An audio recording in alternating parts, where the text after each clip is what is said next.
اعوذ باللہ من الشیطان الرجیم بسم اللہ الرحمن الرحیم الحمد للہ والصلاة والسلام علی رسول اللہ وآلہ آل اللہ واللعنۃ الدائمۃ علی اعدائہم اعداء اللہ من یوم عداوتہم الی یوم لقاء اللہ عباد اللہ اوصیکم ونفسی بتقوی اللہ اتقوا اللہ فإن خیر الزاد التقوی۔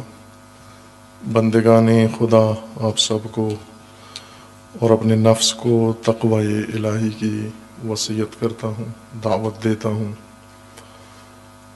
تقوی الہی کی تاکید کرتا ہوں۔ اپنی زندگی تقوی کے سائے میں بسر کریں اور تقوی کی اساس پر بسر کریں۔ تقوی خداوند تبارک و تعالیٰ کا بنایا ہوا نظام ہے انسان کی ہدایت کے لیے۔ اللہ تعالیٰ نے انسان کو خلقت عطا کی، ہستی عطا کی، اور انسان کی رشد کے لیے، انسان کی پرورش کے لیے، تربیت کے لیے اللہ تعالیٰ نے ہدایت مقرر فرمائی ہے۔ اس ہدایت کا محور اور روح تقوی کو قرار دیا ہے، اور ہدایت کا نظام اللہ نے تقوی کے عنوان سے متعارف فرمایا ہے۔ اس لیے قرآن کریم اللہ کی ہدایت کا منشور ہے انسان کے لیے اللہ کی جانب سے، اور قرآن کا اصرار ہے و تاکید ہے تقوی کے اوپر، اور ہر شعبہ زندگی میں انسان طرز تقوی اپنائے۔ تقوی کے مقابلے میں، الہی نظام کے مقابلے میں انسان کے اپنے بنے ہوئے سلسلے ہیں، آبائی نظام ہے، موروثی نظام ہے، رسوماتی نظام ہے، علاقائی نظام ہے، یا حتیٰ ان متأخر زمانوں میں انسان نے جیسے ثقافتیں متعدد خود بنائی ہیں یا بنتی چلی گئی ہیں اور انہیں وراثت میں نسلوں میں منتقل کیا گیا ہے۔ اپنے لیے سیاسی نظام انسان نے تشکیل دیے ہیں، بنائی ہیں، اور ان سیاسی نظاموں کے اوپر عمل پیرا ہیں، ان کے سائے میں رہ رہے ہیں۔ یہ بے تقوی نظام ہیں، تقوی سے عاری و خالی ہیں، اور انسانی زندگی میں جتنا خلل ہے وہ سب اس بنا پر ہے کہ انسان اللہ کی مخلوق ہے، لیکن انسان کا نظام اللہ کا نظام نہیں ہے۔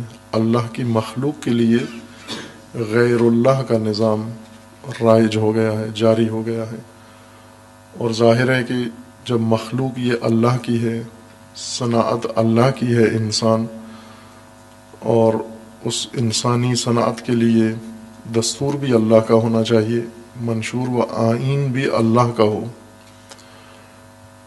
دین انسان کی اصل زندگی کی ہدایت و رہنمائی کے لیے ہے۔ تمام شعبوں کے اندر و تمام معاملات و تمام مسائل کے اندر دین صرف انسان کے ایک شعبہ زندگی، معنویت، اخلاق یا آخرت کے متعلق نہیں ہے، بلکہ جتنی حیات انسانی وسیع ہے اتنا ہی دین کی ہدایت بھی وسیع ہے۔ جہاں تک انسانی زندگی کا کوئی تعلق ہے، معمولی سا بھی، جزوی سا بھی ہو، وہاں دین کا دستور انسان کے لیے مقرر کیا گیا ہے، اور دینی دستور کی اساس تقوی کے اوپر ہے۔ قرآن کریم نے تقوی کا تعارف بہت ہی خوبصورت انداز میں کرایا ہے، اور یہ بتانے کے لیے کہ تقوی کو انسان اپنانے کے لیے کیا طریقہ کار اختیار کرے۔ سورہ مبارکہ اعراف میں آیت 26 میں اللہ تعالیٰ نے تقوی کا ذکر اس طرح سے فرمایا ہے کہ تقوی کو لباس قرار دیا ہے، کہ انسان کے لیے اللہ نے لباس مقرر فرمایا ہے، وہ لباس جو انسان کی شرمگاہیں ڈھانپتا ہے، وہ لباس جو انسان کا تن ڈھانپتا ہے، انسان کا بدن چھپاتا ہے، پوشش دیتا ہے، پوشیدگی انسان کو عطا کرتا ہے، اور ایک لباس اللہ نے انسان کے لیے بنایا ہے جو انسان کی پوری زندگی اور پوری حیات کے لیے پوشش ہے، نہ صرف تن کے لیے۔ دو لباس کا ذکر ایک ہی آیت کے اندر ہے۔ آیت 26 سورہ مبارکہ آراف میں، یا بنی آدم قد انزلنا علیکم لباسا یواری سوآتکم وریشا، اے بنی آدم، ابناء آدم، اولاد آدم، نسل آدم، ہم نے آپ کے لیے لباس مقرر کیا ہے، وہ لباس جو تمہارے سوآت و سیئات چھپاتا ہے، یعنی بدن کے وہ حصے جنہیں عریان کرنا قبیح ہے، جنہیں چھپائے بغیر، پوشش دیے بغیر چھوڑ دینا معیوب ہے، ان کو سوآت کہتے ہیں، سوآ کی جمع ہے۔ جنہیں عریان چھوڑنا، نمایاں کرنا، نمائش کرنا ان کی، یہ غلط ہے، قبیح ہے۔ تمہارے ان جسم اور اندام کو چھپانے کے لیے ہم نے لباس مقرر کیا ہے، اور زینت تمہاری، چونکہ زینت بھی انسان کے لیے اللہ نے مقرر کی ہے، جیسا پہلے اشارہ کیا ہے دیگر آیات کے اندر، خداوند تبارک و تعالیٰ نے فرمایا کہ ہم نے انسان کے لیے زینت بھی مقرر کی ہے، اور حکم بھی دیا ہے کہ خذوا زینتکم، خذوا زینتکم، آپ زینت اختیار کرو عند کل مسجد، خصوصاً جب اللہ کی بارگاہ میں آتے ہو تو آپ مزین ہو کر آؤ، جولیدہ نہ آؤ، پریشان حال نہ ہو، اور اس طرح آلودگی کی حالت میں نہ آؤ، بلکہ اپنے آپ کو نظیف کر کے، صاف کر کے، دھو کے، اچھی پوشاک پہن کے، اور اپنے آپ کو اچھے انداز میں سنوار کے اللہ کی بارگاہ میں ہو۔ زینت انسان کے لیے لازم ہے قرآن کریم کی روح سے، لیکن نہ وہ زینت جو آج آرائش کے لیے، نمائش کے لیے ہے، جس طرح سے کرتے ہیں خواتین اور مرد دونوں ہی مزین ہوتے ہیں شہوت ابھارنے کے لیے، وہ زینت نہیں۔ زینت اس لیے نہیں کہ انسان اشتعال شہوت کرے، شہوات مشتعل کرنے کے لیے مزین ہو، نامحرم کے لیے پرکشش بننے کے لیے زینت ہو، اسے ممنوع قرار دیا گیا ہے، وہ ناجائز ہے، اس کی اجازت نہیں ہے انسان کے لیے، نہ عورت کے لیے اور نہ ہی مرد کے لیے، بلکہ زینت سے مراد انسانی زینت ہے، نہ شہوانی زینت، کہ انسان اپنی شخصیت کو سنوار کے رکھے، بنا کے رکھے، سنواری ہوئی شخصیت، جس طرح مزین گھر یعنی سنبھالا ہوا گھر، سنوارا ہوا گھر، جس کی ہر چیز منظم ہو، نظم ہو، اور صاف ہو اور نظیف ہو، اس گھر کو کہتے ہیں ہم یہ مزین گھر ہے۔ لیکن وہ گھر جس میں گندگی ہو، جس میں بے نظمی ہو، بے ترتیبی ہو، جس گھر کے اندر کوئی شے اپنے مقام پہ نہ ہو، اور آلودگی، تعفن، بدبو ہر طرف سے اٹھ رہی ہو، یہ غیر مزین گھر ہے، آلودہ گھر ہے۔ یہ خذوا زینتکم یعنی اپنی شخصیت کو سنوار کے رکھو، جس طرح شان ہے آپ کی شخصیت ہے، اس نظم کے ساتھ، اس ترتیب کے ساتھ آپ اپنی شخصیت کو بنا کے رکھو۔ زینت میں سے ایک لباس ہے انسان کا، جو انسان کے وقار کے لیے، انسان کی شخصیت کے لیے لازم ہے کہ اچھا انسان باوقار لباس پہنے۔ ایسا لباس نہ ہو جو انسان کی شخصیت کو کم کرے، گھٹیا بنا دے، پست کر دے، معیوب بنا دے انسان کی شخصیت کو، کہ شہوانی تہذیبوں نے ایسے لباس متعارف کروائے ہیں جو انسان کی شخصیت کے خلاف ہیں، جو انسان کی شخصیت کو پست کر دیتے ہیں، گھٹیا بنا دیتے ہیں، اور نامناسب البسہ میں شمار ہوتے ہیں۔ ایسے لباس زینت نہیں ہے۔ اللہ نے تمہارے لیے لباس مقرر کیا ہے پوشش کے لیے اور زینت کے لیے، سنوارنے کے لیے، اور ساتھ ہی فرمایا ہے کہ وَلِبَاسُ التَّقْوَىٰ ذَلِكَ خَيْرٌ، اور ایک لباس اللہ نے تمہارے لیے تقوی قرار دیا ہے اور وہ لازمی ہے. ذالک خیر، لازمی ہے، جیسا پہلے بتایا تھا، بہتر نہیں، لازمی لباس ایک اللہ نے تمہارے لیے تقوی قرار دیا ہے. تقوی کے بھی یہی دو کام ہیں جو تن کے لباس کے دو خصوصیتیں قرآن کریم نے ذکر کی ہیں، ایک پوشش اور ایک زینت. یہ لباس بدن ہے، لباس تن انسان ہے، اور ایک لباس خود انسان ہے، حیات انسان، انسان کی زندگی کے تمام شعبے، ان سب کا ایک لباس ہے جو آپ کی روح کا بھی لباس ہے، آپ کے دل کا بھی لباس ہے، آپ کے ماحول کا بھی لباس ہے، آپ کے گھر کا بھی لباس ہے، آپ کے ملک کا بھی لباس ہے، آپ کی مملکت کا بھی لباس ہے، آپ کے روابط کا لباس ہے، آپ کے اعمال و افعال کا لباس ہے، آپ کی حرکات و سکنات کا لباس ہے. یہ سب حیات انسانی کے حصے ہیں، حیات انسانی کے متعلقات ہیں. ان سب کے لیے بھی لباس مقرر کیا ہے، اور وہ ہے لباس تقوی، یعنی پوشش اور زینت. تقوی آپ کی حیات کی پوشش ہو، سوآت زندگی نمایاں نہ ہو. جس طرح سوآت بدن ہیں، اسی طرح سوآت زندگی ہیں، سوآت حیات.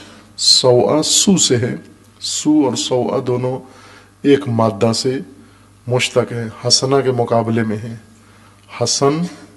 حسن کے مقابلے میں ہے، سو یا سیئہ، قبیح چیز، نامناسب چیز، ناگوار چیز، معیوب چیز.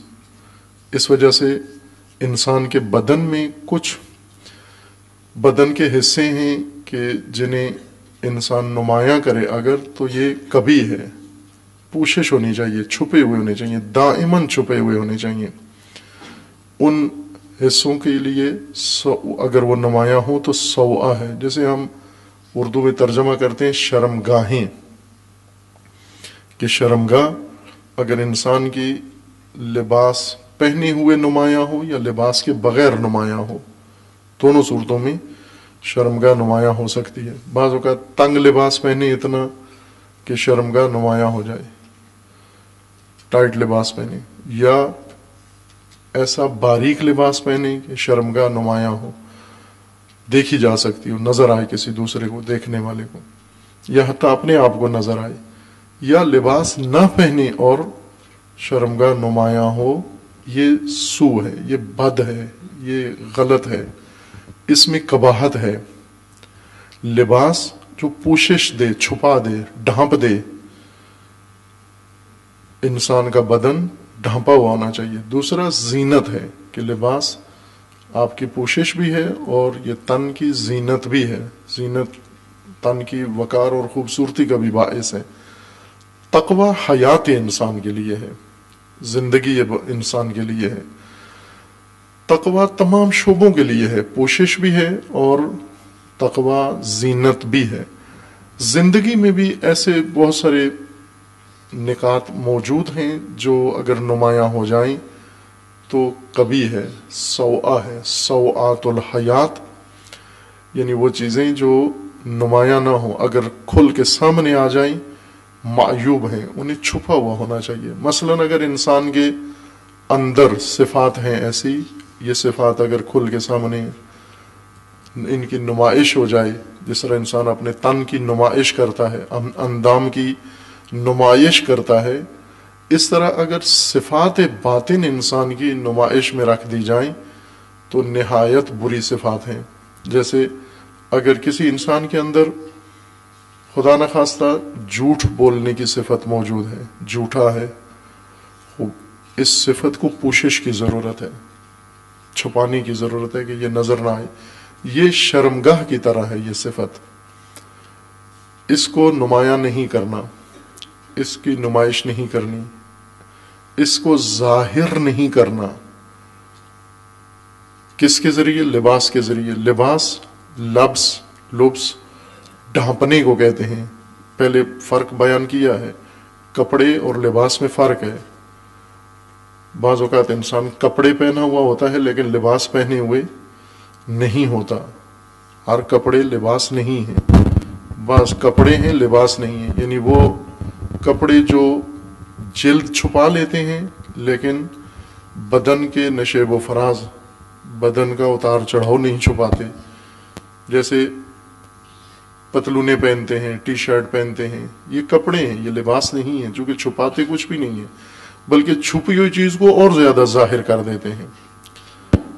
اگر انسان یہ ٹائٹ لباس نہ پہنے، بغیر لباس کے ہو، بعض چیزیں چھپی ہوتی ہیں تن میں، لیکن یہ ٹائٹ لباس پہننے سے انسان کی چھپی ہوئی چیزیں مزید ظاہر ہو جاتی ہیں، اس لیے یہ کپڑے ہیں، یہ لباس میں شمار نہیں ہوتے۔ لباس ڈھانپنے والی چیز کو کہتے ہیں، پوشش دے، جو پوشیدہ کر دے، پوشش پوشیدہ سے ہے فارسی لفظ، پوشش چھپا دے، جو پتہ نہ چلے، دیکھنے والے کو محسوس ہی نہ ہو کہ اس پردے کے نیچے کیا ہے، اس پردے کے پیچھے کیا ہے، اس طرح سے جو چھپائے وہ لباس ہے۔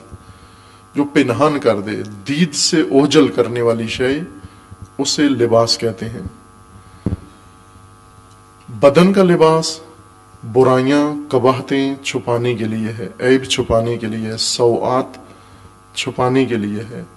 لباس حیات بھی لباس تقوی ہے، یہ بھی پوشیدہ رکھنے کے لیے ہے کہ تقوی کا ایک لباس کا فائدہ یا مقصد یہ ہے کہ آپ کی زندگی کے بہت سارے پہلو چھپے ہوئے رہنے چاہیے، کسی کے لیے نمایاں نہ ہوں، ان کا اظہار نہ کریں، بروئے کار نہ لائیں۔ انسان کے نفس میں، انسان کے باطن میں بعض ایسی چیزیں پیدا ہو جاتی ہیں۔ اسی طرح گھریلو ماحول ہے اور اس کے اندر انسان کو بہت ساری چیزیں پیش آتی ہیں، جیسے خواہشات ہیں، ہر انسان کے اندر ہیں خواہشات، چونکہ خواہشات کا منبع ہر انسان کے اندر اللہ نے رکھا ہے۔ غریزہ، خواہشات پیدا کرنے والا جو منبع ہے وہ انسان کے اندر ہے، ہر انسان کے اندر، عورت کے اندر، مرد کے اندر، جوان کے اندر، بچے کے اندر، بوڑھے کے اندر، عالم کے اندر، غیر عالم کے اندر، مسلمان کے اندر، غیر مسلمان کے اندر۔ خواہشات تولید کرنے والی شے اللہ نے انسان کے اندر رکھی ہے۔ جیسے خواہشات اسی طرح پیدا ہوتی ہیں جس طرح آپ کے منہ میں تھوک پیدا ہوتا ہے، رطوبت، یہ باہر سے تو نہیں آپ منہ میں ڈالتے، اندر سے پیدا ہوتا ہے۔ منہ کے اندر ہی ایسی غدودیں ہیں جن کا کام یہ رطوبت نکالنا ہے، معدے کے اندر ایسی رطوبتیں ہیں۔ محسوس ترین چیز جو انسان کے اندر ہے اور ہر وقت دائماً اور مسلسل کچھ نہ کچھ پیدا کر رہی ہے، وہ یہ منہ کی غدودیں ہیں جو تھوک پیدا کر رہی ہیں آپ کے منہ۔ کوئی انسان ایسا نہیں جس کے منہ میں رطوبت نہ ہو، تھوک نہ ہو، یہ باہر سے رطوبت نہیں جاتی، اندر پیدا ہوتی ہے۔ اسی طرح خواہشات بھی ہیں، خواہشات بھی انسان کے اندر موجود غرائز، ایسی چیزیں اللہ نے رکھی ہیں جن سے انسان کی خواہش پیدا ہوتی ہے۔ جیسے بھوک، بھوک ایک احساس ہے آپ کا جو اندر پیدا ہوتا ہے، آپ اس کو محسوس کرتے ہیں اور اس میں شدت آ جاتی ہے، اور اتنی شدت آتی ہے کہ انسان کو مجبور کرتا ہے، یہ احساس انسان کو تسلیم کر لیتا ہے اپنے سامنے۔ یا پیاس ایک احساس ہے انسان کے اندر، پیاس بھی خواہش کا نام ہے۔ خواہش یعنی کسی شے کے طلب کا احساس، کسی شے کا مطالبہ یا کسی شے کی طلب جو آپ کے دل میں پیدا ہوتی ہے، شدت اختیار کرتی ہے، اور یہ احساس اندر سے جنم لیتا ہے، پھوٹتا ہے، شدت اختیار کرتا ہے اور اتنا غالب آ جاتا ہے کہ انسان کو تسلیم کر لیتا ہے۔ مثلا جیسے بھوک لگی ہوئی ہے، عموماً بڑے بھی اور چھوٹے بھی، بعض افراد جو بھوک برداشت نہیں کرتے، بچے عموماً بھوک جب بچے کو لگ جائے، شیرخوار بچے کو، روتا ہے، شدت کے ساتھ چیخیں لگاتا ہے، مارتا ہے، چونکہ یہ احساس اسے مغلوب کر لیا۔ بڑا آدمی اس احساس کو چھپا کے رکھتا ہے، لیکن چھپانے کے باوجود بھی جستجو میں رہتا ہے کہ کہیں کھانا مل جائے مجھے۔ خواہش اتنی طاقتور ہو جاتی ہے، انسان کے اندر پیدا ہوتی ہے اور اتنی طاقتور ہو جاتی ہے کہ جس کے اندر پیدا ہوئی ہے اسی کو گرا لیتی ہے، اسی کے اوپر حاوی ہو جاتی ہے، اسی کے اوپر غالب آ جاتی ہے خواہش۔ یہ خواہشات اگر ظاہر ہو جائیں سوآ ہے، یہ سوآ ہے انسان کے لیے، برائی ہے، قباحت ہے، شرمگاہ ہے۔ اگر خواہشات چونکہ پیدا تو ہوتی ہیں، جس طرح انسان کے بدن میں شرمگاہیں ہیں، لیکن انہیں چھپانا ہے، انہیں پوشیدہ رکھنا ہے، انہیں پنہان رکھنا ہے، اپنی شرمگاہوں کو چھپا کے رکھو۔ اسی طرح تقوی لباس بنایا ہے انسان کی حیات کی شرمگاہوں کو چھپانے کے لیے، پوشش دینے کے لیے، جن میں سے ایک خواہشات ہیں۔ یہ خواہشات ہر ایک کے اندر پیدا ہوتی ہیں، چونکہ ان کی تولید کا خزانہ و منبع اندر رکھا گیا ہے۔ بس خواہشات یہ توقع نہ رکھیں کہ خواہش پیدا نہ ہو۔ جیسے کوئی انسان توقع رکھے کہ مجھے بھوک نہ لگے، بھوک تو لگے گی آپ کو، پیاس ہر صورت میں، چونکہ انسان ہے اور آپ کا بدن ایک نظام کے ساتھ بنایا گیا ہے جس میں بھوک اور پیاس کی خواہش یا احساس جنم لے گا۔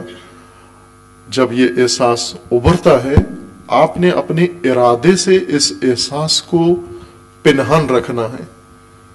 جب کہیں مہمان گئے ہوئے ہیں، آپ کو شدید بھوک ہے، تو انسان اس احساس کو پنہان رکھتا ہے ارادے سے، ظاہر نہیں ہونے دیتا۔ بلکہ بعض تکلفاتی ماحول کے اندر انسان جب اسے کہا بھی جاتا ہے جی کھانا کھائیں گے، کہتے ہیں نہیں حاجت نہیں ہے، جبکہ شدید بھوک کی حالت میں ہے، پھر بھی تکلف کرتا ہے، تعارف کرتا ہے کہ میں نے کھانا نہیں کھانا۔ یہ ارادہ ہے جو خواہش کو پوشش دے رہا ہے، یہ لباس ہے، یہ ارادہ کہ ایک موجود محسوس چیز کو ارادے نے دبا دیا۔ کسی کو پتہ بھی نہیں چلا کہ آپ بھوکے تھے، کسی کو معلوم بھی نہیں ہوا آپ پیاسے تھے، کسی کو، یا فرض کر لیں کہ آپ کے اندر تھکاوٹ ہے، خستگی ہے، لیکن آپ محسوس نہیں ہونے دینا چاہتے کسی کو کہ میں تھکا ہوا ہوں۔ اپنی قوت ارادی سے آپ تھکاوٹ کو دبا لیتے ہیں، پوشیدہ کر لیتے ہیں، اور جو فرد ہے، معلم ہے آپ کا، مربی ہے آپ کا، وہ سمجھتا ہے کہ آپ بالکل بانشات ہیں۔ یہ قوت ارادی سے آپ نے اپنی عیب کو، اپنی کمزوری کو پوشش دے دی، اس کو ڈھانپ دیا۔ جس چیز سے دوسرے کو ڈھانپ دیا جائے وہ لباس ہے، ارادہ لباس بن جاتا ہے انسان کا، خواہشات کو چھپانے کے لیے، خواہشات کو پنہان رکھنے کے لیے، پوشیدہ رکھنے کے لیے۔ اسی طرح انسان کے اندر انفرادی طور پر بہت ساری عادات ہیں، بن جاتی ہیں۔ یہ عادتیں اگر ظاہر ہو جائیں، انسان کی رسوائی ہے، انسان کے لیے بے آبروئی ہے، انسان کی آبروریزی ہے۔ یہ اگر یہ عادات نمایاں ہو جائیں، کھل جائیں، کسی کو معلوم ہو جائیں کہ اس کے اندر یہ عادت پائی جاتی ہے، چھپاتا ہے انسان، اس عادت کو پنہان رکھتا ہے، نمایاں نہ ہو، ظاہر نہ ہو، اس طرح سے چھپاتا ہے کہ کبھی بھی ظاہر نہ ہو، حتیٰ خلوت میں بھی جب دوسرے لوگ نہیں ہیں تو بھی یہ عادت میرے اندر ظاہر نہ ہو، اس کو چھپاتا ہے، پنہان کرتا ہے۔ جس طاقت سے، قوت کے ذریعے سے چھپاتا ہے، اس کا نام تقوی ہے۔ تقوی بھی ایک ارادہ ہے انسان کے اندر، قوت ارادی کا نام تقوی ہے۔ اگر قوت ارادی نہ ہو، انسان تقوی اختیار نہیں کر سکتا۔ ارادے کا غلبہ ہے عادتوں کے اوپر۔ خوب، بس یہ وہ چیزیں ہیں جو انسان کو پنہان رکھنی ہیں۔ جس طرح تن میں بہت سارے حصے چھپانے ہیں لباس کے مدد سے، روح میں، نفس میں، ذہن میں بہت سارے امور ہیں جن کو انسان نے پنہان رکھنا ہے۔ ایسے ہی ماحول ہے، گھر کے اندر بہت سارے انسان کے مطالب ہیں، راز ہیں، گھریلو مسائل، مشکلات ہیں جن کو پوشیدہ رکھنا ہے آپ نے، انہیں نہیں بتانا، باہر ظاہر نہیں کرنا، عیب اپنی دنیا کے سامنے نہیں کھولنے، دنیا کے سامنے عریان نہیں ہونا، ننگا نہیں ہونا، پوشیدہ رکھو، اپنی حیات کے اکثر شعبوں کو پوشیدہ رکھو کہ آپ کے قریبی کو بھی معلوم نہ ہو۔ اس کے لیے لباس تقوی اللہ نے بنایا ہے، یعنی قوت ارادی۔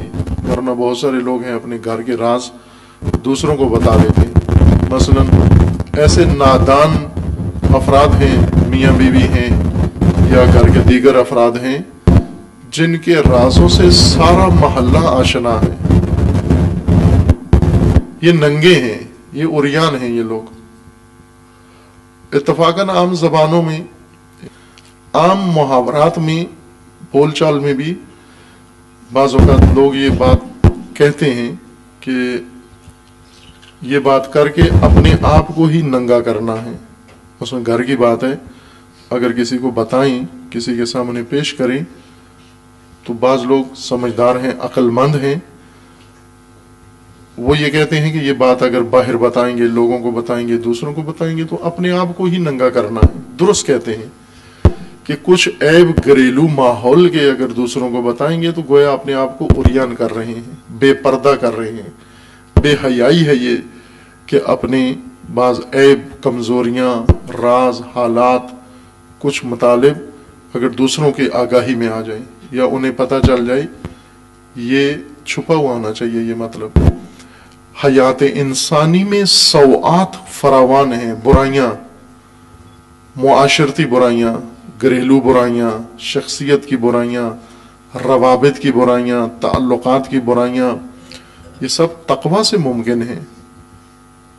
یہ جو روزمرہ آج فساد اتنا عام ہو رہا ہے، گھر گھر اور فرد فرد کو اپنی لپیٹ میں لے چکا ہے. فساد نے ڈھانپ لیا ہے، لباس بن گیا ہے لوگوں کا فساد. چھوٹے بچے فساد میں آلودہ ہیں.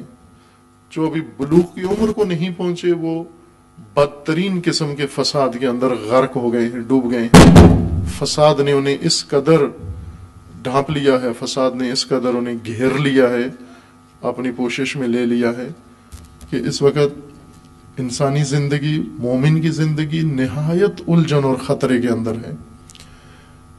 جسے چونکہ عام ہو گئی ہے یہ چیز، اسے محسوس نہیں کرتے. جیسے بدبو، جس ماحول میں، محیط میں بدبو پھیل جائے وہاں پر محسوس نہیں کرتے دوسرے کے بدبو ہے. یہاں معروف ہے نا وہ قصہ، اس عورت کا جو عطار کی بیٹی تھی اور چمار کے گھر شادی ہو گئی اس کی. عطار کہتے ہیں خوشبو بنانے والے کو، خوشبوئیں جو عطر بناتے ہیں، ان کے گھروں میں ہمیشہ خوشبوؤں کا کام تھا. اس کی شادی ہو گئی چمڑا رنگنے والے کے ہاں، جن کا کام چمڑے کا تھا. چمڑا فوراً بدبو پکڑتا ہے، اور بدبو کا ایک بڑا منبع ہے چمڑا، جانوروں کا چمڑا. جس گھر میں یا ماحول میں ہو، تھوڑی دیر میں اس کے اندر فوراً بدبو پیدا ہو جاتی ہے. بیکٹیریاز آتے ہیں جو بدبو ایجاد کرتے ہیں. یہ عطار کی بیٹی جب وہاں گئی دباغ کے ہاں، چمڑا رنگنے والوں کے ہاں، تو اسے سانس نہیں لیا جا رہا تھا، اور اس نے جاتے ہی شکایت کی کہ بہت بدبو ہے یہاں پر. تو انہوں نے، وہ سمجھدار تھے، انہوں نے کہا کہ انتظام کرتے ہیں بدبو کے ختم ہونے کا، آپ ذرا صبر کریں، چند دنوں میں انشاءاللہ بدبو کنٹرول کر لیتے ہیں. پھر وہ رہی چند دن، اور کچھ دنوں کے بعد اس نے محسوس کیا کہ اب بدبو نہیں آ رہی. اسے پوچھا بھی گھر والوں نے، سسرال نے، کہ اب بدبو آتی ہے؟ اس نے کہا نہیں. اور اس نے یہ دیکھا کہ انہوں نے کیا تو کچھ بھی نہیں ہے، خود ہی بدبو ختم ہو گئی ہے. تو وہ یہ کہہ رہی تھی کہ یہ میرے آنے کی وجہ سے ختم ہوئی ہے، کہ میں عطار کی بیٹی ہوں، پہلے آپ لوگوں کے گھر میں بدبو تھی، میرے آنے سے بدبو ختم ہو گئی، خوشبو پھیل گئی ہے یہاں پر. تو اس کی ساس نے کہا کہ جب میں آئی تھی تو بھی ایسے ہی ہوا تھا، میرے آنے سے بھی بدبو ختم ہو گئی تھی. اصل ہوا کیا تھا کہ بدبو ختم نہیں ہوئی، بلکہ وہ بدبو کی خوگر ہو گئی، خو پکڑ لی، عادی ہو گئی، معتاد ہو گئی، معمول بن گیا بدبو سونگنا اس کے لیے. اس کے مشام نے بدبو سے سمجھوتا کر لیا. پہلے مشام بدبو کو رد کر رہے تھے، ناگوار احساس پیدا ہوتا تھا مشام کے اندر، لیکن اب وہ گوارا لگنا شروع ہو گئی ہے بدبو. اس وجہ سے اسے محسوس ہوا کہ ختم ہو گئی ہے. قباحتیں و سوءات زندگی و فساد اس وقت جس نے معاشرے کو گھیرا ہوا ہے، لپیٹ میں لیا ہوا ہے، مومنین و غیر مومنین خوگر ہو گئے ہیں، عادی ہو گئے ہیں. اب انہیں محسوس نہیں ہوتا فساد ہے. اگر کوئی کہے فساد ہے تو حیران ہوتے ہیں، کہاں فساد ہے؟ مولانا کو عجیب ہے، یہ فساد نظر آتا ہے ہر طرف، ہمیں تو نظر نہیں آتا، کہاں فساد ہے؟ صحیح کہتے ہیں، اسی عطار کی بیٹی کی طرح ہیں جو چمار کے گھر میں احساس اپنا کھو بیٹھی اور اسے خوشبو لگنے لگی چمڑے سے. یہی حال ہمارا ہے. ہم جس معاشرے میں رہتے ہیں، جس سوسائٹی میں رہتے ہیں، جس ماحول میں رہتے ہیں، فساد نے اس کو اپنی لپیٹ میں لیا ہوا ہے چاروں طرف سے. لباس نہیں بلکہ آپ کہیں کہ شامیانہ بن کر، خیمہ بن کر لباس انسان کی زندگی کے اوپر مسلط ہو گیا ہے. اس خیمے فساد کے اندر اور شامیانہ فساد کے نیچے انسان زندگی بسر کر رہے ہیں، لیکن عادی ہو جاتے ہیں، معتاد ہو جاتے ہیں، خوگر ہو جاتے ہیں. احساس فساد مٹ جاتا ہے. مرزا غالب کا شعر بھی ہے نا کہ غم سے خوگر ہوا انسان تو مٹ جاتا ہے غم. انسان جس چیز سے خوگر ہو جائے اس کا احساس مٹ جاتا ہے. غم نہیں مٹتا، غم کا احساس مٹ جاتا ہے. اب یہ غم کا احساس فساد کے احساس کی طرح ہے کہ فساد سے خوگر ہوا انسان تو مٹ جاتا ہے فساد. یعنی انسان فساد سے سمجھوتا کر لیتا ہے، انسان فساد کے ساتھ عادی ہو جاتا ہے، معتاد ہو جاتا ہے. تقویٰ نے جب ہم نے پوشش اتاری، جس طرح بعض لوگ ہوتے ہیں نا، کئی گھر ہیں آپ کو نظر آئیں گے جنہوں نے لباس اتار دیا ہے. مثلا پردہ ہوتا تھا ان گھروں کے اندر، ان کی خواتین، ان کے مرد با حیا تھے اور اہل شرم و حیا تھے. آج اسی گھر کے اندر بوڑھی عورتیں بھی بے حجاب بے پردہ، جوان عورتیں بھی بے پردہ، مرد بھی بے پردہ بے حیا. یہ محجوب خاندان تھا، محجب خاندان تھا. لیکن آج اسی خاندان کے اندر آپ کو پردہ کہیں نظر نہیں آتا. پرانی تصویریں دکھاتے ہیں اپنے بڑوں کی، بزرگوں کی، وہ سب حجاب میں ہیں، لیکن ان کے اولادیں، ان کے پوتے پوتیاں، نواسے نواسیاں سب بے حیائی کا لباس پہنے ہوئے ہیں. کس طرح ہوا یہ خاندان، کس طرح بے حجاب ہو گیا؟ میں سادات کی مثال دوں. وہ سادات خاندان کم نہیں ہے پاکستان میں جن کے گھروں میں بے حیائی ہے، پردہ نہیں کرتے سادات. کئی سیدانیاں تو یہ آپ دیکھتے ہیں فلمی اداکارائیں ہیں، گلوکارائیں ہیں، بدترین کام یہ کرتی ہیں. نام بھی رکھے ہوتے ہیں، آپ جانتے ہیں، مجھ سے بہتر معرفت رکھتے ہیں اس طبقے کی، آپ معروف ہیں کہ یہ سید ہیں یہ سارے. یہ کیا ہوا ان سادات کو؟ سادات اگر واقعاً سادات ہیں، آل رسول ہیں، اولاد جناب سیدہ ہیں، تو یہ تو محجب خاندان تھا. یہ کس طرح بے پردہ ہو گیا؟ یہ کس طرح سے انہوں نے اپنا پردہ کیسے اتار دیا؟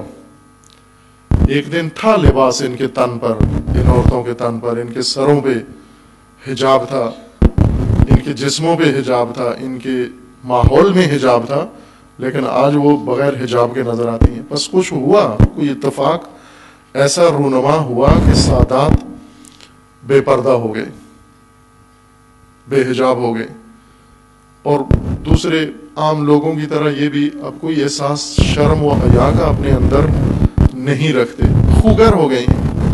ان کو احساس بھی نہیں ہے کہ ہم بے پردہ و بے حیائی کے ساتھ ہیں. ہماری عورتیں، ہمارے خاندان یا ہمارے بچے وہ حجاب کے بغیر ہیں. ننگا ہونے کا احساس ہی ختم ہو گیا ہے ان کے اندر. فساد نے ان کو لپیٹ لیا ہے، فساد اتنا رچ بس گیا ہے.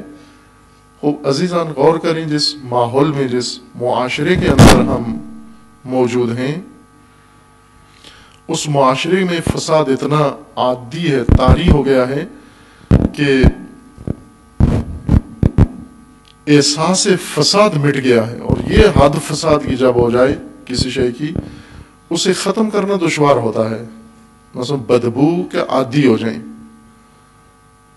کچھ لوگ ہیں نا یہ کام کرتے ہیں، گندی نالیاں صاف کرتے ہیں، گٹر صاف کرتے ہیں، انہیں بالکل بدبو نہیں آتی، چونکہ صبح و شام دن بھر عمر بھر انہی گندی نالیوں میں رہتے ہیں اور انہی گندی نالیوں کو صفائی کا کام ان کا پیشہ ہے. ذرا برابر انہیں بدبو اذیت نہیں کرتی، کیونکہ ان کے مشام خوگر ہو گئے ہیں. سمجھوتا ہو گیا ہے بدبو میں اور مشام میں. اس سے شامہ کے اندر سمجھوتا ہو گیا ہے، خوگر ہو گئے، قبول کر لیا ہے انہوں نے.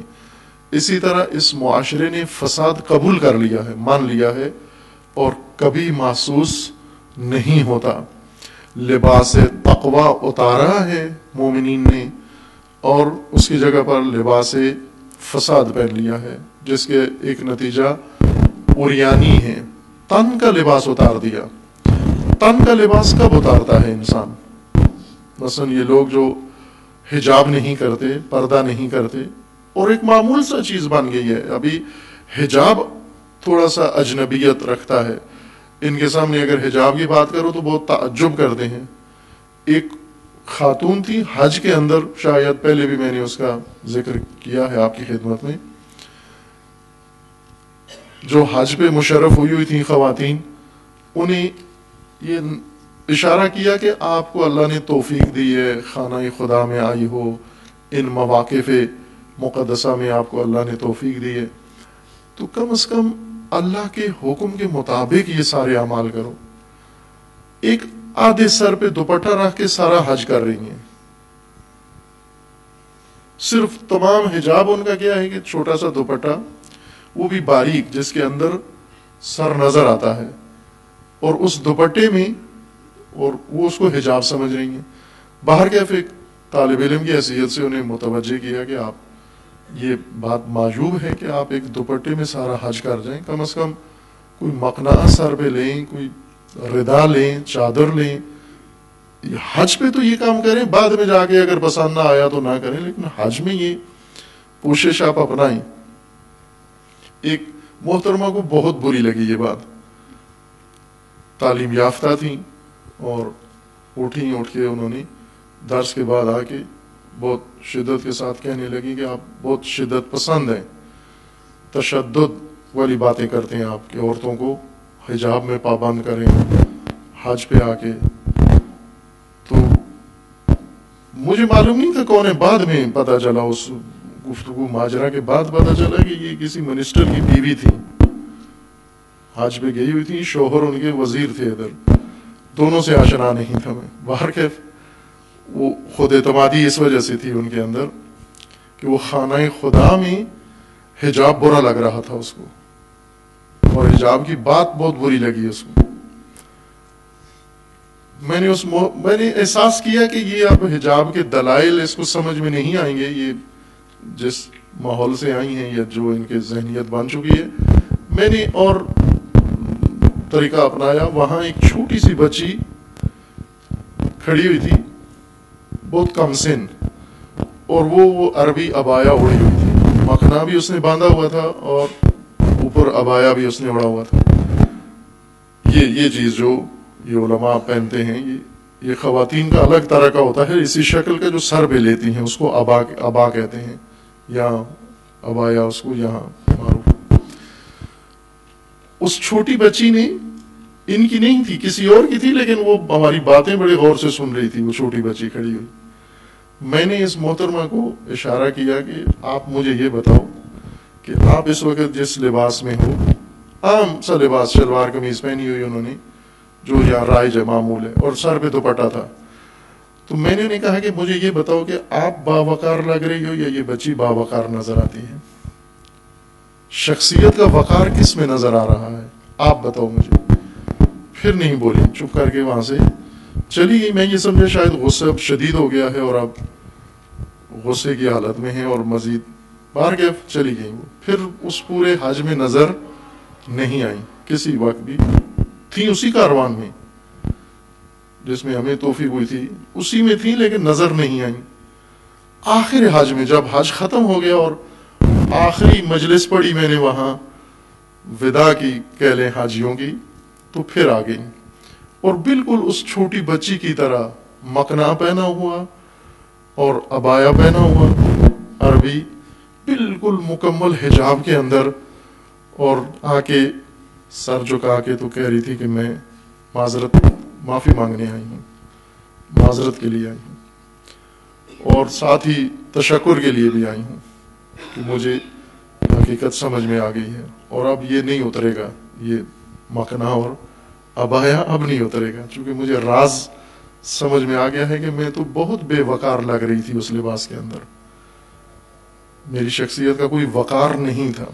عزیزان، یہ جو ہمارے عام لباس بن گیا ہے، گھریلو پوشش، مومنین کے گھروں کی بات کر رہا ہوں میں، گھریلو پوشش آیا کسی چیز کو چھپاتی ہے, پنہان کرتی ہے, پوشش دیتی ہے؟ تن کی برائیوں کو, تن کی شرم کی جگہوں کو, بدن کے شرم کی جگہوں کو چھپاتی ہیں یہ لباس؟ اگر تو چھپا رہی ہے یہ لباس ہے, ورنہ کپڑے ہیں, لباس نہیں ہے. اس سے زیادہ اہم لباس حیات ہے, لباس زندگی, نہ لباس بدن. چونکہ زندگی کی قباحتیں بدن کی قباحتوں سے زیادہ ہیں. زندگی کی شرمگاہیں, جہاں شرم آنی چاہیے, شرمگاہ یعنی جس چیز کی نمائش پہ شرم آئے انسان کو, حیا آئے انسان کو, اسے شرمگاہ کہتے ہیں. بدن میں ہیں ایسے حصے جنہیں نمائش کرنے سے شرم آنی چاہیے انسان کو, جو ابھی ختم ہو گئی ہے, بے شرمی ہو گئی ہے, بے حیائی ہو گئی ہے. ابھی دینی کاموں میں بھی شریک ہوتے ہیں اسی بے شرمی کے ساتھ. ظاہر تن عریان کرنا بے شرمی ہے, مرد کا مرد کے سامنے عریان ہونا بے شرمی ہے. ابھی تک ہمارے فقہا میں یہ بات چھڑی ہوئی ہے کہ مرد عورتوں کے سامنے ننگے ہو سکتے ہیں یا نہیں ہو سکتے. بھائی آپ دین کا اگر مسئلہ جا کے پڑھو تو مرد مرد کے سامنے ننگا نہیں ہو سکتا, مرد اپنے سامنے ننگا نہیں ہو سکتا.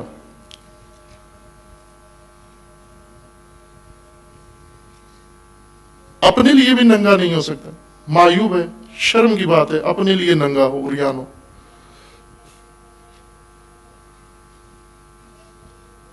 اگر دین کو پڑھا ہو, دین کے معیاروں کو دیکھا ہو, دین کے ابواب کو دیکھا ہو, خود اپنے لیے بھی انسان عریان نہیں ہو سکتا, معیوب ہے, قباحت ہے. شرمگاہیں جہاں شرم آنی چاہیے انسان کو, ان کے عریانی سے شرم آنی چاہیے انسان کو, اس کو شرمگاہ کہتے ہیں. زندگی کی شرمگاہیں بدن کی شرمگاہوں سے زیادہ ہیں. جو حرکتیں انسان کرتا ہے شرم آنی چاہیے, جو ماحول بنایا ہوا ہے شرم آنی چاہیے. سادہ سی بات میں کہہ رہا ہوں کہ یہ بدن کا لباس جو معمول ہے گھروں کے اندر, اور گھروں کے اندر ہر طرح کا فرد ہے, مثلا محرم ہیں, محرم بھائی بھی محرم ہے, باپ بھی محرم ہے, شوہر بھی محرم ہے. لیکن جس طرح خاتون شوہر کے سامنے جا سکتی ہے, باپ کے سامنے جانا جائز نہیں ہے, بھائی کے سامنے ایسے ظاہر ہونا جائز نہیں ہے.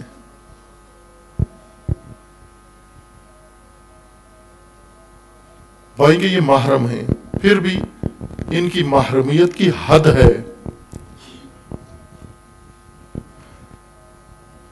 باپ کے لیے بھی حکم ہے کہ اگر وہ اولاد کو, بچے کو, بیٹی کو اگر چومنا چاہتے ہیں چومیں.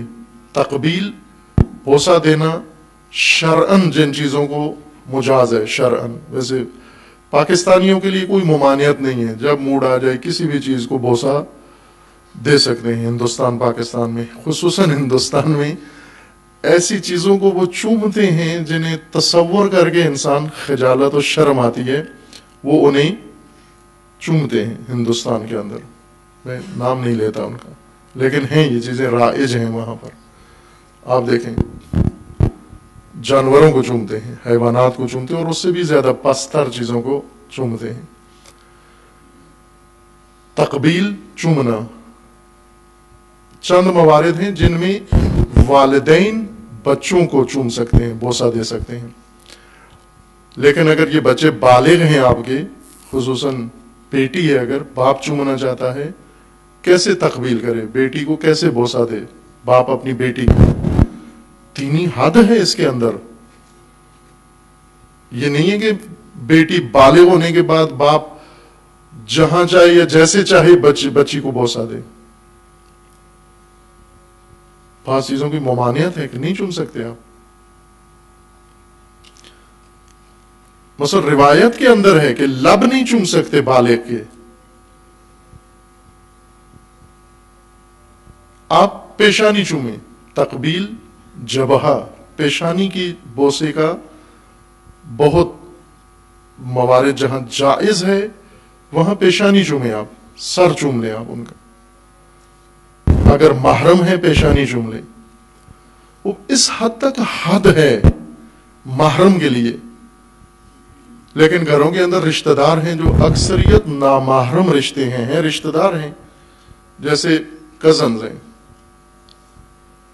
چچا کا بیٹا، پھوپھی کا بیٹا، خالہ کا بیٹا، ماموں کا بیٹا، یہ سب، یا ان سے قریب رشتے یا ان سے تھوڑے دور ہو کے رشتے واسطوں کے ساتھ، یہ رشتہ دار ہیں، اقربا ہیں، قرابت دار ہیں، اور ان کے ساتھ قرابت داری رکھنی ہے، قطع تعلق نہیں کرنا، لیکن نامحرم ہیں، نامحرم ہیں.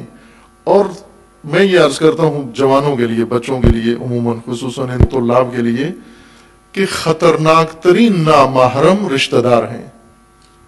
اجنبی نامحرم اتنے خطرناک نہیں ہیں، وہ دوسرے درجے میں آتے ہیں، لیکن سب سے خطرناک نامحرم جن کی جھجک اتری ہوئی ہے، جو ایک ہی جگہ ایک ہی گھر میں پلے بڑے ہیں، یہ سب سے خطرناک ہیں.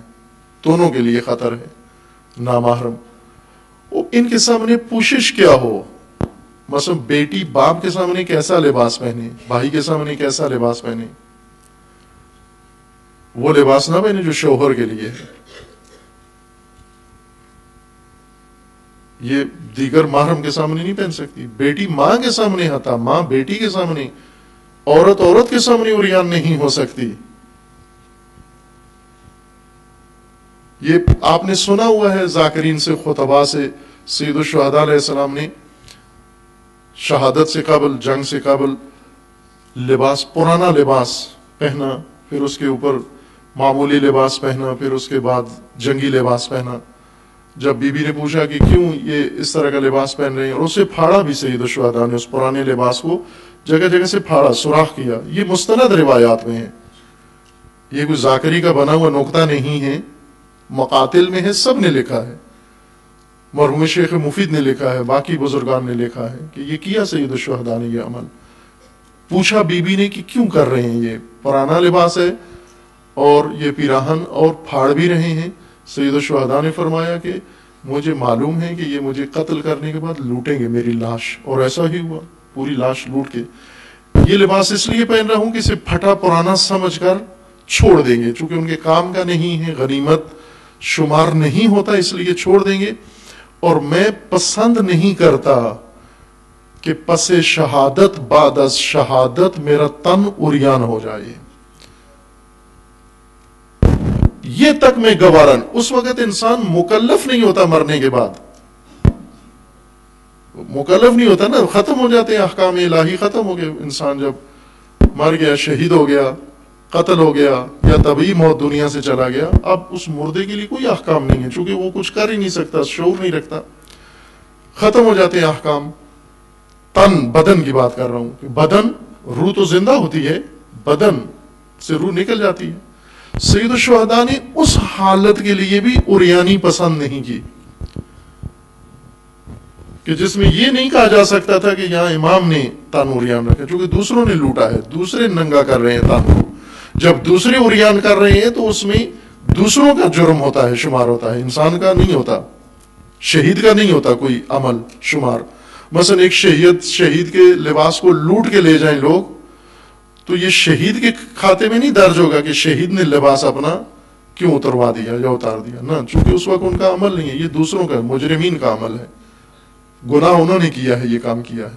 لیکن امام حسین علیہ السلام اہتمام کر رہے ہیں کہ جب مجھے لوٹیں گے اس وقت بھی میں ایسا اہتمام کروں کہ عریانی نہ ہو، پھر بھی عریانی نہ ہو. جب اس قدر غیرت ہے، اس قدر حیا ہے، شرم ہے، اور شرم کا یہ مقام ہے. اگر سید الشہداء کا مثلا اتار لیتے یہ لباس، تو مرد ہی تھے نا وہاں دیکھنے والے، عورتیں تو نہیں تھی میدان کربلا میں مارنے والی، مرد تھے سارے. ان مردوں کے سامنے اگر سید الشہداء کا سینہ عریان ہو جاتا، کیا حرج تھا اس میں، مرد تھے، دیکھنے والے تھے.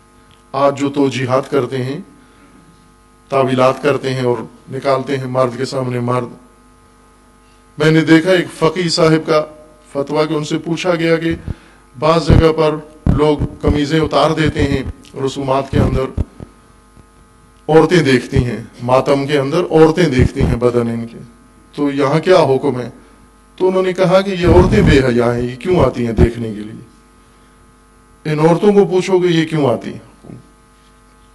ان کو نہیں کہا جو قمیض اتارتے ہیں، انہیں کچھ بھی نہیں کہا. اگر عورتیں بھگا دیں اور صرف مرد ہوں آپس میں، کیا مرد کر سکتے ہیں یہ کام؟ ایک دوسرے کے سامنے قمیض اتار سکتے ہیں؟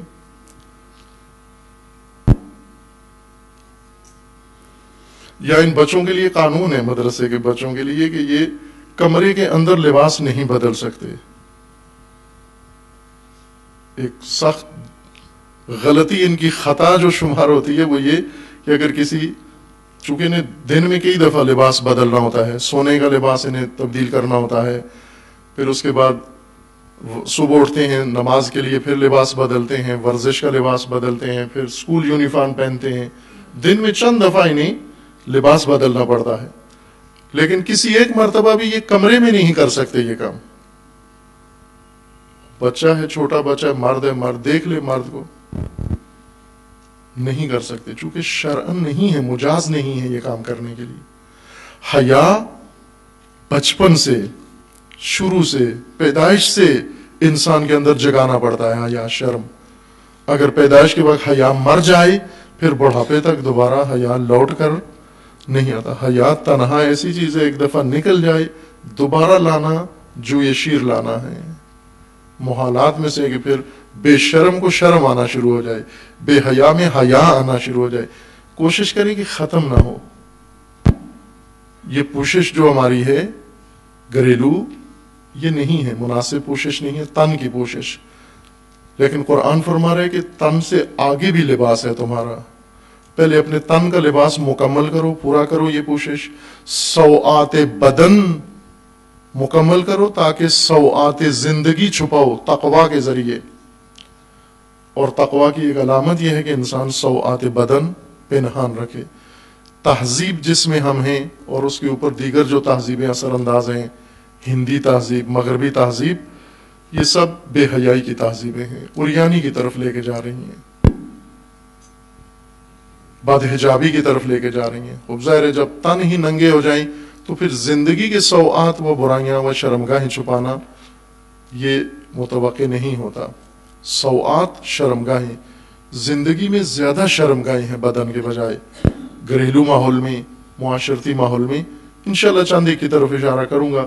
وہ سوآت جو انسان کی زندگی میں جن کو لباس کی ضرورت ہے، پوشش، اور اس کے لیے اللہ نے لباس تقوی مقرر فرمایا ہے. دعا ہے پروردگار کی بارگاہ میں خداوند تبارک و تعالی تمام انسانیت کو و تمام اہل ایمان کو و اہل اسلام و اہل قبلہ کو خداوند تبارک و تعالی حیا و شرم عطا فرمائے، اور خداوند تبارک و تعالی لباس تقوی عطا فرمائے، اور پروردگار ہم سب کو اپنی زندگیاں تقوی کے مطابق بسر کرنے کی توفیق عطا فرمائے انشاءاللہ. اعوذ باللہ من الشیطان الرجیم. بسم اللہ الرحمن الرحیم. انا اعطیناک الکوثر فصل لربک وانحر ان شانئک هو الابتر. اعوذ باللہ من الشیطان الرجیم. بسم اللہ الرحمن الرحیم. الحمد للہ والصلاة والسلام علی رسول اللہ وآلہ آل اللہ، لا سیما علی امیر المؤمنین علی ابن ابی طالب علیہ الصلاۃ والسلام.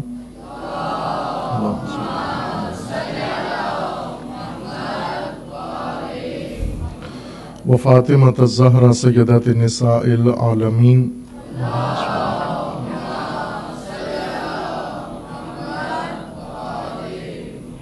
والحسن والحسین سیدی شباب اہل الجنہ وصدقی الرحمہ.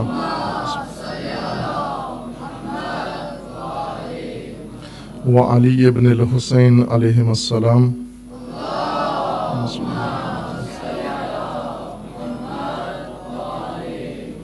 ومحمد ابن علی.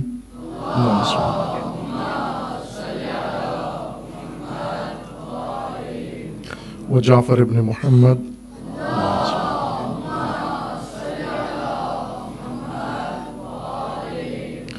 وموسى ابن جعفر.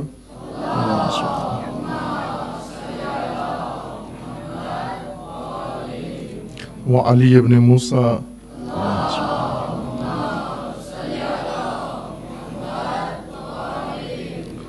ومحمد ابن علی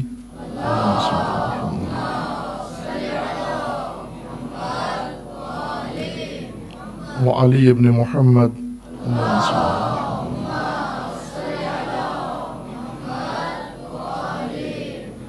والحسن ابن علی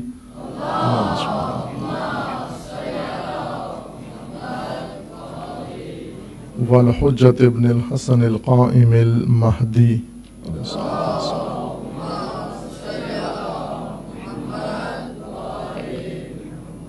حجج اللہ علی عبادہ و امناؤہ فی بلادہ واللعن علی اعدائہم اجمعین من الآن الى قیام یوم الدین عباد اللہ اوصیکم ونفسی بتقوی اللہ اتقوا اللہ فإن خیر الزاد التقوی۔ بندگان خدا، آپ سب کو اور اپنے نفس کو تقوی الہی کی دعوت دیتا ہوں، تقوی الہی کی تاکید کرتا ہوں، تقوی الہی کی نصیحت کرتا ہوں۔ اپنی زندگی میں تقوی اختیار کریں اور تقوی الہی کے تحت زندگی بسر کریں۔ تقوی انسان کے لیے اللہ نے نجات کا واحد ذریعہ مقرر فرمایا ہے، اور بغیر تقوی کے رسوائی ہے دنیا میں اور آخرت میں، اور بغیر تقوی کے انسان کے لیے ہلاکت ہے، انسان کے لیے دشواری ہے۔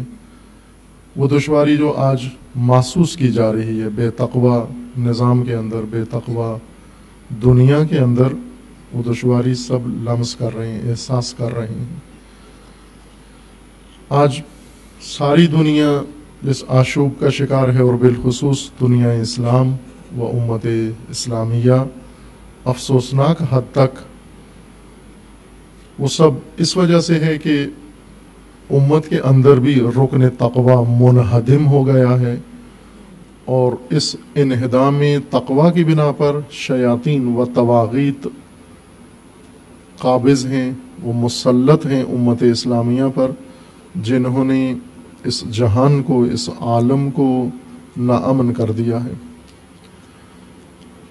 اس ناامنی میں آپ سب سے پہلے اپنے ملک کو، اس وطن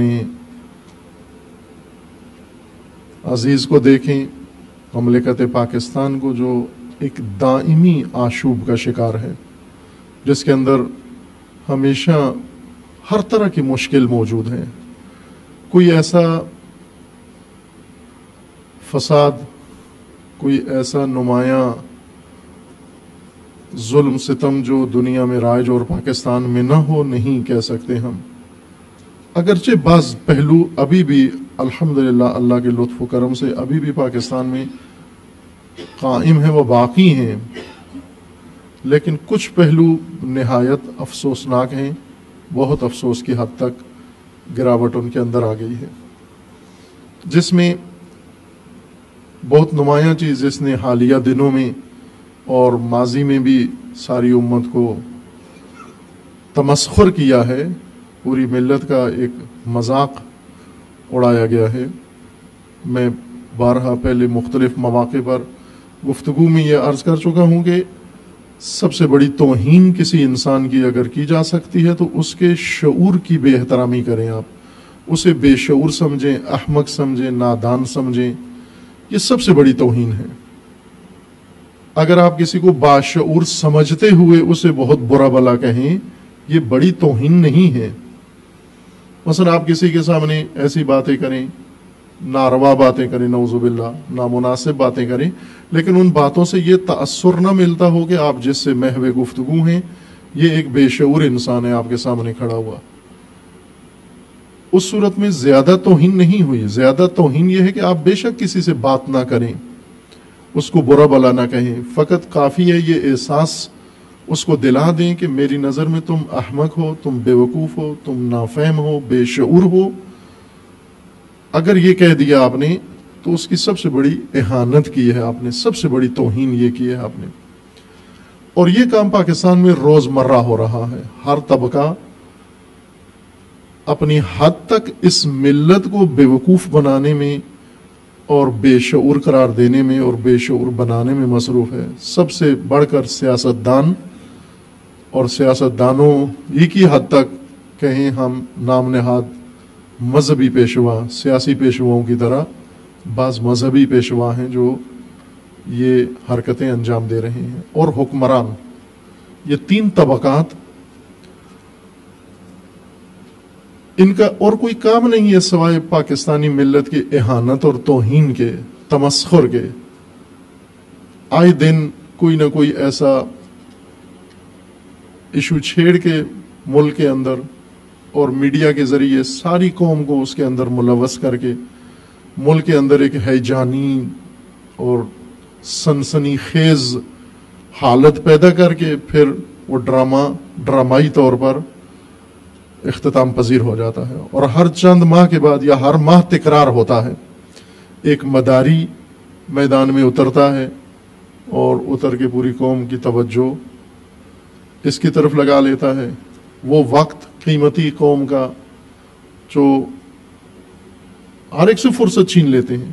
یہی جو ابھی ڈرامہ ہوا چند روز قبل، ایک دو روز قبل، کتنی اس نے مواقع ضائع کیے، تاجروں کو کتنا نقصان پہنچایا۔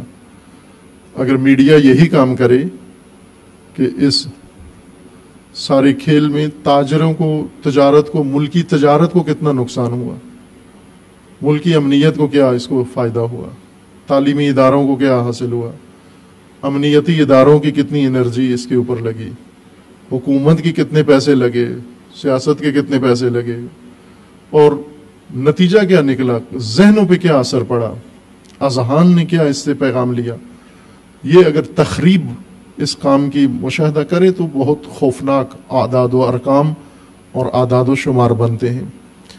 لیکن یہ روز کا کھیل روز یہاں انجام پا رہا ہے، یہ بھی آخری نہیں ہے، ابھی پھر کسی اور شکل میں کوئی نیا اتر آئے گا میدان کے اندر۔ اس کی وجہ ہم صرف انہی لوگوں کو نہیں قرار دے سکتے ذمہ دار جو میدان میں کودتے ہیں اور ایک اس قسم کا ڈرامہ پوری قوم کے سامنے رچا کے چلے جاتے ہیں اور توہین و تمسخر ساری قوم کا کرتے ہیں، بیوقوف بناتے ہیں قوم کو۔ اس کے لیے میدان ہے، ملک کے اندر میدان بنا ہوا ہے، ملکی ثقافت میں اس کی گنجائش ہے، ملکی نظام میں اس کی گنجائش رکھی گئی ہے کہ یہ مملکت انہی کاموں کے لیے ہے یا اسی قسم کے حرکات یہاں پر انجام پائیں۔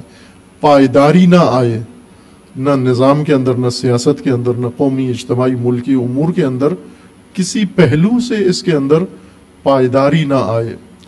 جب اسی ملک کے اندر مثلا حکمران سب سے زیادہ فاسد، حکمرانوں سے زیادہ دوسرے فاسد، سیاستدان فاسد، ان سے زیادہ تیسرا طبقہ فاسد، ایک فاسد دوسرے فاسد کا حساب مانگتا ہے، یہ فساد کرنے والے اس فساد کرنے والے کے درپے ہو جاتے ہیں۔ خب آپس میں جو دنگل کرنا ہے کریں، اس سے تو ہمیں کوئی غرض نہیں ہے کہ اہل فساد یہ آپس میں جو مرضی ہے کریں، ایک دوسرے کا حشر کریں، لیکن جو ملک قوم کے ساتھ ہو رہا ہے اس کی طرف توجہ نہیں ہے، صرف پارٹیوں پہ توجہ ہے کہ اس پارٹی کو جیت ہوئی، اس پارٹی کو ہار ہوئی، اس کو نقصان ہوا، اس کو وہ باڑ میں جائیں پارٹیاں۔ آپ عوام کے لیے جو چیز اہم ہے وہ ملکی مفاد، ملکی مصلحتیں اور قومی مصلحتیں، کہ اس وقت آپ کی مملکت جس حالت میں ہے اور آپ کی قوم جن حالات میں ہے، ان امور کے اثرات اس کے اوپر جو پڑ رہے ہیں، آپ اس خسارے کی طرف توجہ کریں، اس ضرر کی طرف توجہ کریں کہ یہ کھیل، یہ ڈرامے سیاسی ملک و قوم کے اوپر کیا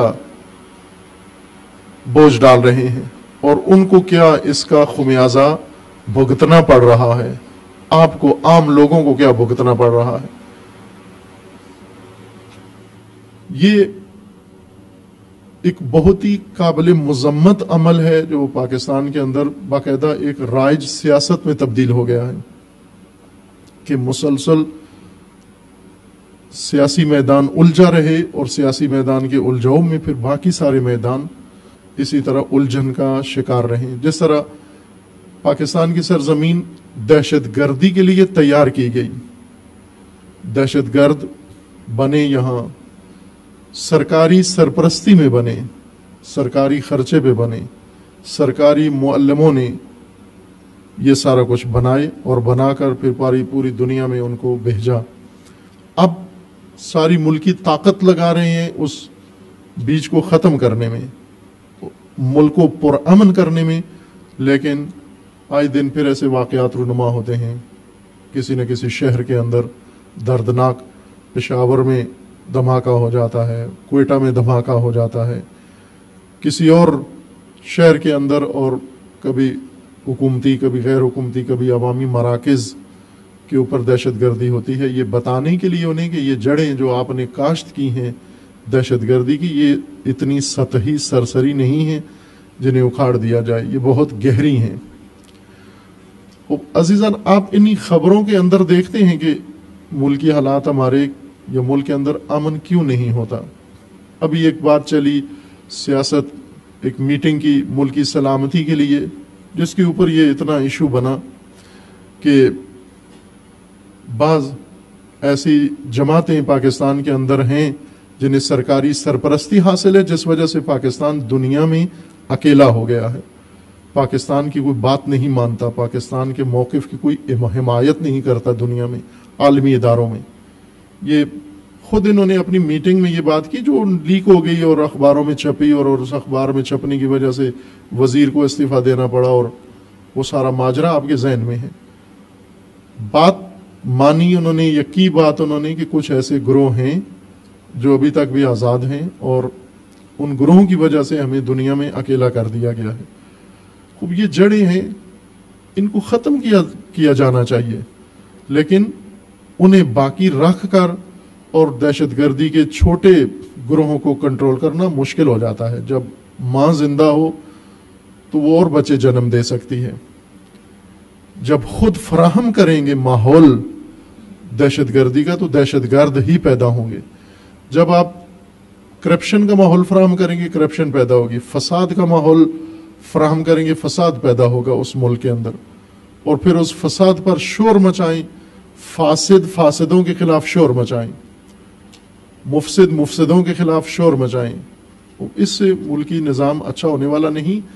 عوام کو شعور آنا چاہیے، اور اس تمسخر پہ عوام کو برا محسوس ہونا چاہیے کہ کیوں مذاق اڑایا جاتا ہے ان کا. عوام دلچسپی کیوں لیتے ہیں ان مسائل کے اندر، اتنی پیگیری کیوں کرتے ہیں ان کے واقعات کی، ان کے ڈراموں کی، اتنا وقت کیوں نکالتے ہیں عوام. عوام کے اندر اگر سنجیدگی آئے، شعور آ جائے، یہ ڈرامے خود ہی ناکام ہو جائیں گے. فلمیں بنتی ہیں، ڈرامے بنتے ہیں جنہیں کوئی نہیں دیکھتا، تماشبین پسند نہیں کرتے، تو وہ فلاپ ہو جاتے ہیں، ختم ہو جاتے ہیں.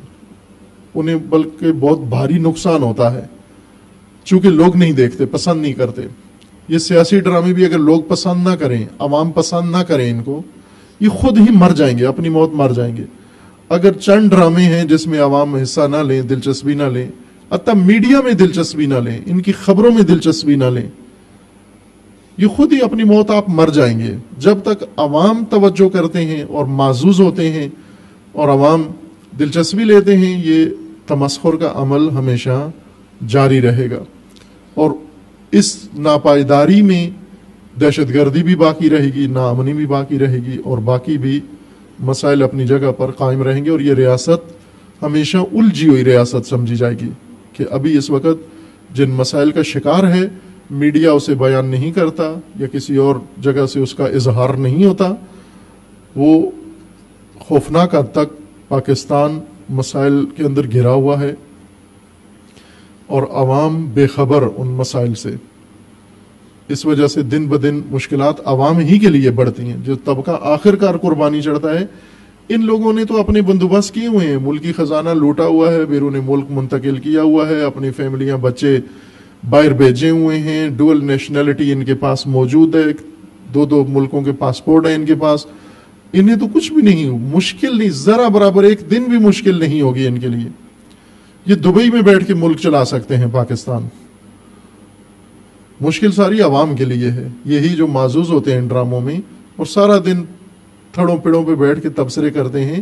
آپ کے لیے یہ سارا کچھ پکایا جا رہا ہے. اس کو ناکام کرنے کا ایک سادہ مبارزہ ہے. یعنی ملک کے اندر یہ جو فساد کا نظام ہے، ایک بہت ہی